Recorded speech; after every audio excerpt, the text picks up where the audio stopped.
I'm chairman of the Simulation Learning Committee, and the WA Clinical Training Network has hosted simulation as a tool for training health professionals in WA. The funding was initially received from the Commonwealth Department of Health, and with that simulation has been able to expand into the training of health professions. Simulation is an important tool to achieve that outcome because it allows knowledge, skills and behaviours to be developed to a level of high quality and ensures safety in care. It avoids the need for practicing on patients and actually making mistakes, which is something we want to avoid.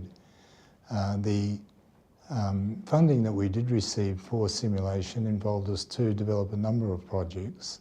One was the website ClinSim WA.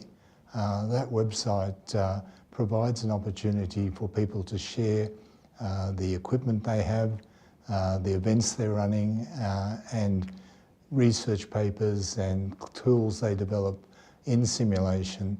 And it is used by the government health services, non-government health services, all education providers, and is an important way of ensuring that they are aware of the activities that each are undertaking and are able to collaborate.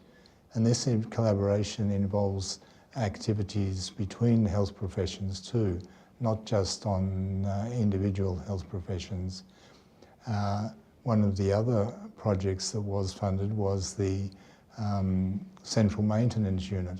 That was a unit that was established to ensure that the management of the equipment for high-tech, high-fidelity simulation that we have around Australia is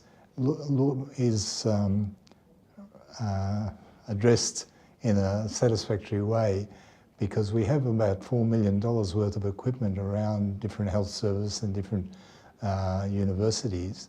And at the moment that can't be serviced in WA, and it does require movement to eastern states or overseas. By having a unit here, we can ensure that the equipment is maintained at a level that can be used for training and is repaired if needed. And the Central Maintenance Unit does allow them to do that in the shortest amount of time, and they have developed freight boxes to allow the equipment to be shared and moved so without being damaged. And so that was another important area of supporting simulation. Another important outcome was the research activity that was funded. We funded around 15, 16 grants, and these looked at a whole range of research activities into developing virtual role players, which are those